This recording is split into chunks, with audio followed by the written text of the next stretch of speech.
She thought you'd come back. She always did. Maybe not today, maybe not this week, but eventually.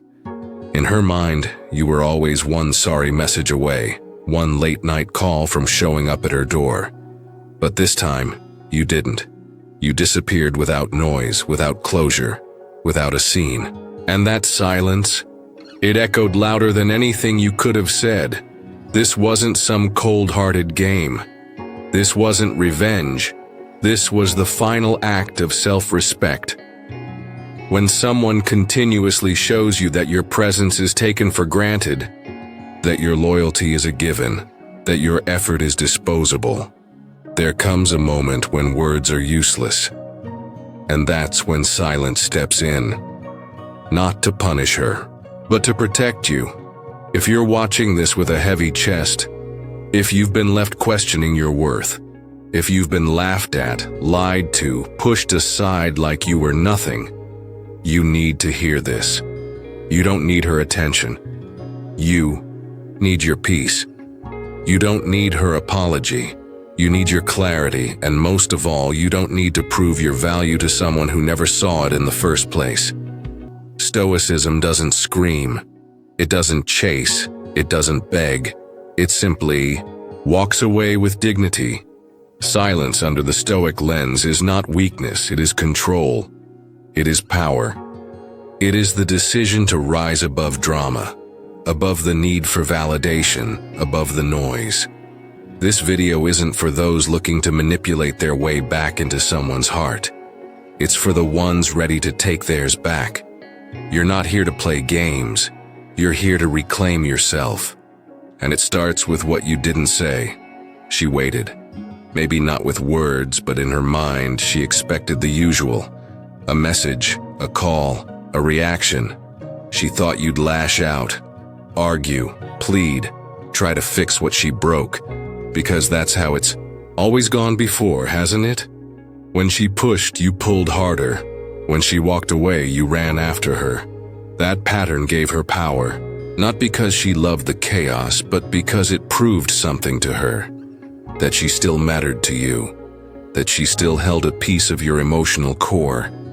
And deep down, she needed that confirmation more than your love. But this time, something changed. You gave her nothing. No reply, no outburst, no emotional breakdown, just silence. At first, she may have smiled, thinking you were just trying to act strong. But as hours turned to days, and days to weeks, something unsettling happened. Nothing came from you. Not a text, not a view on her story. Not even a like on an old photo. That wasn't supposed to happen. You were supposed to prove how much you still cared by falling apart without her. But instead you stood still. And that shook her more than any angry words ever could. This silence wasn't a trick. It wasn't meant to make her jealous. It was a line drawn with quiet strength. You weren't punishing her. You were preserving yourself. Because every time you argue with someone who's already decided to misunderstand you, you give away power. Every time you chase someone who made you feel small, you shrink your own worth. And every time you try to prove your value to someone who discarded you, you forget the truth. You never had to prove it to begin with. There's a reason Stoics don't chase drama. Marcus Aurelius said, "If it is not right, do not do it. If it is not true, do not say it." And none of this, begging, pleading, over-explaining, felt right anymore.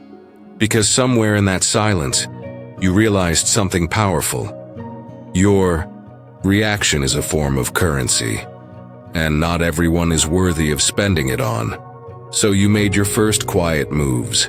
You deleted her number, not because you hate her, not because you're playing some cold-hearted game, but because temptation hides in easy access.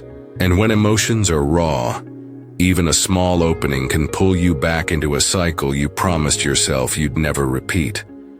You stopped checking her updates, her stories, her little signals meant to test if you're still watching.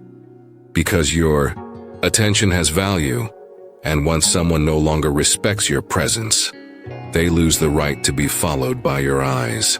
What she posts now isn't your concern. What she thinks isn't your weight to carry. You've carried too much already. Then comes the silence, the kind that scares most men. But not you. You didn't run from it. You sat in it. Let it teach you instead of torment you. Let it remind you of all the times you lowered yourself just to keep someone close. Let it show you the difference between loneliness and peace. Because here's the truth most men miss. After rejection, most try to prove themselves. They show off, post pictures, reach out, make one last case for their worth. But Stoic men don't explain themselves. They elevate themselves. They rise not for revenge, but because growth is their only answer. You didn't just go quiet, you got better. And while she was waiting for a storm, you became still like the ocean. Deep, calm, unshakable. The silence you send is not empty. It's filled with self-worth, boundaries, and clarity. And in a world that thrives on noise, your silence has become the loudest thing she's ever heard. And when you didn't chase, when you didn't explain, when you didn't even blink, something rare happened. Your silence began to echo, not just in her mind, but in the space between who you were and who you're becoming. This wasn't just the absence of words. It was the presence of control, stillness, strength, and she felt it every second of it. Because silence isn't weakness. It's not doing nothing. It's strategy. It's power exercised without a sound. Most people scream when they lose control. You didn't need to. You didn't have to raise your voice or send a long message explaining how much you've changed or how wrong she was. That's noise. That's theater. And you're not in the business of performing for someone who stopped valuing your presence. She thought your silence meant you were hurting, maybe broken. But over time, it started to scare her. Because it didn't fade, it didn't bend, and it didn't beg. That's when she realized this wasn't silence out of sadness. It was silence born from strength. Not a reaction, but a response. A conscious Stoic choice. The ancient Stoics spoke about the discipline of assent.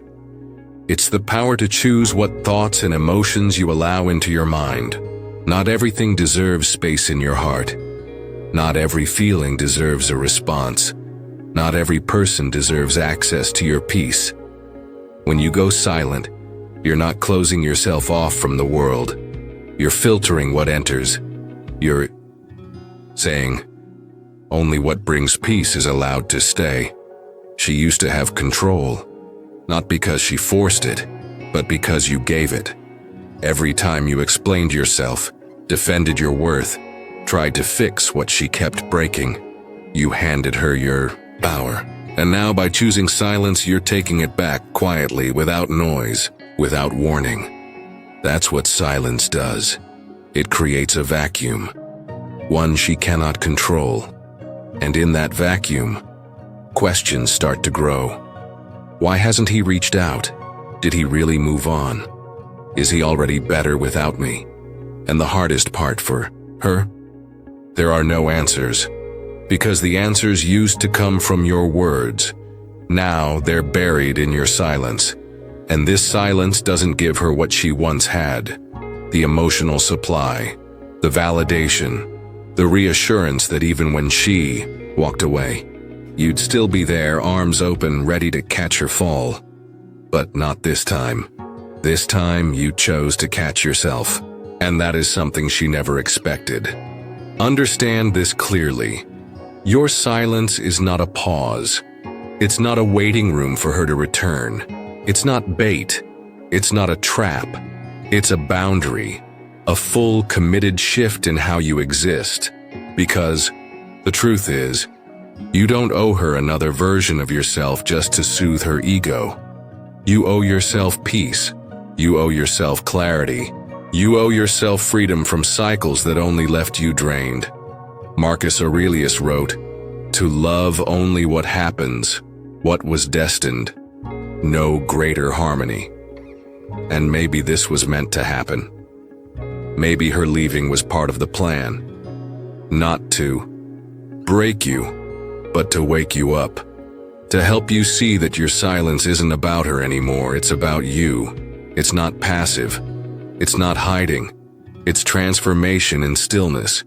And now, while others rush to explain, to plead, to shout, they burn out. But you stay grounded, untouched. You no longer need to win with words. You win with your absence, with your self-control, with your refusal to play the game. Most men think power is found in how loudly they speak. But real power, it's in the silence that speaks for itself. That doesn't ask for validation. That doesn't need defense. That simply is. Your silence now has weight, meaning. And whether she ever admits it or not, she feels it. And you don't need her response.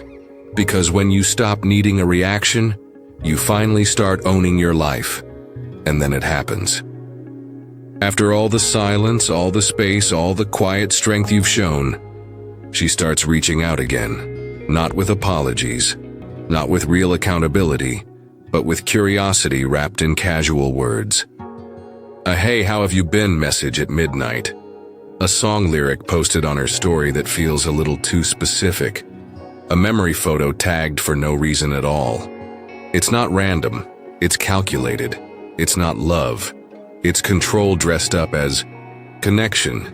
She isn't coming back because she suddenly woke up and realized your worth. She's coming back because your silence shook her foundation. You see, when you stop chasing, stop reacting, stop making her the center of your attention, it disrupts the dynamic. She was used to being in control of your emotions. Even when she pushed you away, she expected you to orbit. But now, the orbit is broken, and that unsettles her. So she tests the waters, not because she misses you deeply, but because she wants to see if she still has access. It's about ego, about power, about knowing she can still trigger you. That simple text, it's bait. That old photo resurface, it's bait. That vague quote about losing something good, all of it is bait. And the moment you take it, you're back in the cycle, back in the storm. But a Stoic doesn't react to bait. A Stoic observes, understands, and stays still. You don't have to answer every message just because it's sent. You don't have to return to something that already drained you once. Silence now is not a wall. It's a compass. It keeps you pointed forward, clear, strong. Epictetus said it clearly. You don't control external events. You control how you respond. Her messages are external events. Her regret, her sudden attention, her attempts to spark something again, all outside of you. What lives inside you now is discipline and peace. And you protect that by doing nothing. Not because you're cold, but because you're finally clear, and clarity doesn't flinch. Every time you respond to one of those little traps, your brain lights up. That old feeling returns. The excitement, the maybe this time it'll be different hope. It's chemical, familiar. But so is the crash that follows, because it never ends with the message.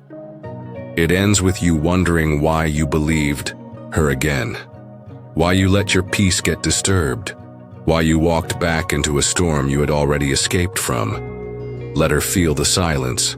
Let her sit with the space she created. Don't rush to soften her fall. Don't offer the comfort she once dismissed. This isn't punishment. It's just reality. Actions have consequences, and one of those is this. When you choose to walk away from someone who kept playing games, you don't leave a door unlocked behind you. You close it gently, quietly, and you never look back. This isn't about pride. It's about protection. Your emotional energy is sacred now. Your time, your thoughts, your presence, no longer handed out like free samples to people who didn't value them. So when she tries to pull you back in with crumbs of attention, remember what the silence gave you: clarity, power, peace. Don't trade it away for a moment of nostalgia. Because the truth is, her message isn't your invitation. And her regret? It's not your responsibility to fix. You don't owe anyone another chance to hurt you. You don't have to return to something just because it once felt like home, especially if that home was built on shaky ground. Stand firm. Let your stillness speak. Let your silence answer for you. Because sometimes the loudest no is the one you never say out loud. And while those quiet messages go unanswered and her subtle provocations fall into the void, something unexpected begins to grow inside her. Not power, not pride, but a discomfort she didn't plan for. The silence you've maintained, the calm you've chosen, it starts to echo. Not for you, for her. In that first week after everything ended, she was sure of herself. Certain even. She believed you'd reach out, that you'd break first. She told herself, he always does. But you didn't. Week 2 rolls in and her confidence begins to slip. The silence doesn't break. There's no text, no accidental story view, no mutual friend asking how she's doing because of you. Just stillness. And now the questions start showing up. Is he really over it? Why hasn't he said anything? Is he okay? The thoughts build, not because she suddenly loves deeper, but because she's losing control over something she once held tightly: your attention. By week 3 and beyond, that silence becomes something she can't escape. It's in the room when she wakes up. It's in the scroll through her phone that doesn't include your name. It's in the quiet realization that maybe, just maybe, you weren't waiting after all. Maybe you meant it. Maybe the door really is closed. And that's when regret sets in. Not always for what she did, but for what she thought she'd always have access to. You. See, many women discard men thinking it's not permanent. They believe they can walk away and still find you orbiting, waiting, hurting. Because that's how it's always been.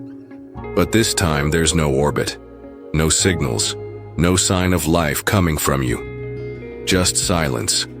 And that silence doesn't feel weak. It feels powerful. It forces her to look inward, to actually sit with the consequences of her choices. Marcus Aurelius once said, "Be tolerant with others and strict with yourself." You've done that. You've given her space without bitterness. You've walked away, not with fire, but with focus. You didn't beg. You didn't argue. You didn't try to prove your worth. You just left and stayed gone. And while she lingers in confusion, trying to understand why her usual tactics didn't work, you're somewhere else entirely. You're not sitting by your phone. You're not checking her status. You're building quietly, powerfully. You're training your body, feeding your mind, sharpening your spirit. You've turned pain into purpose and silence into fuel. You've stopped wondering what she's thinking because you're too busy working on who you're becoming. And that's the moment her regret truly begins. Not when she realizes you're mad, but when she realizes you're done. When she sees that her absence didn't break you, it built you. When she understands that her leaving didn't put you on pause, it pressed play on a whole new version of you. The one who no longer needs validation. The one who no longer settles for half-hearted love. The one who values peace over chaos.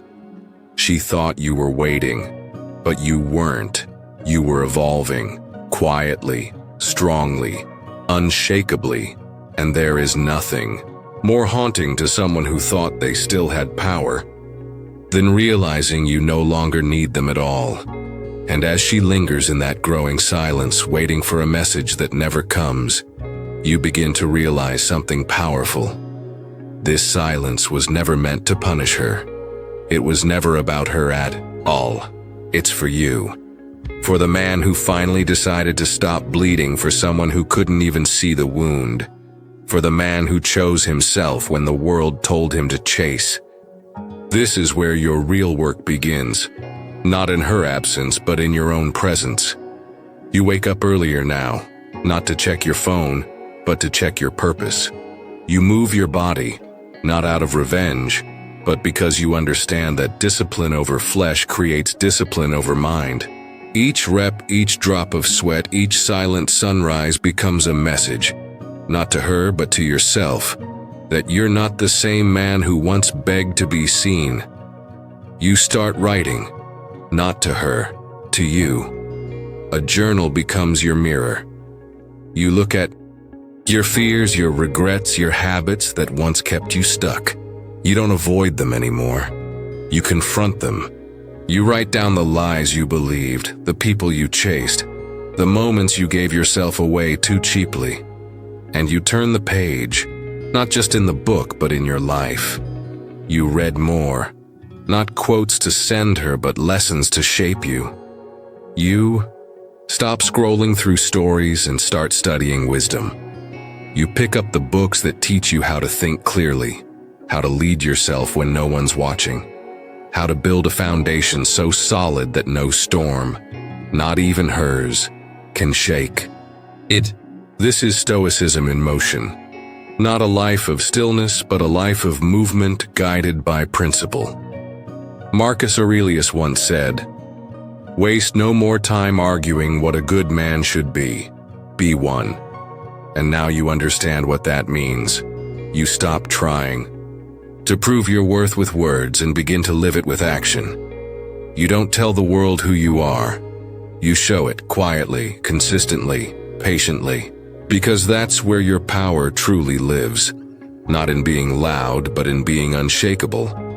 Every minute you don't message her, you invest. Into your body, into your craft, into your mind, into your future. And all of it builds something she can never touch again. Your inner citadel. That fortress inside you where no betrayal can enter. No manipulation can reach. No regret can corrode. You become a man so rooted, so self-contained, that even your silence holds gravity.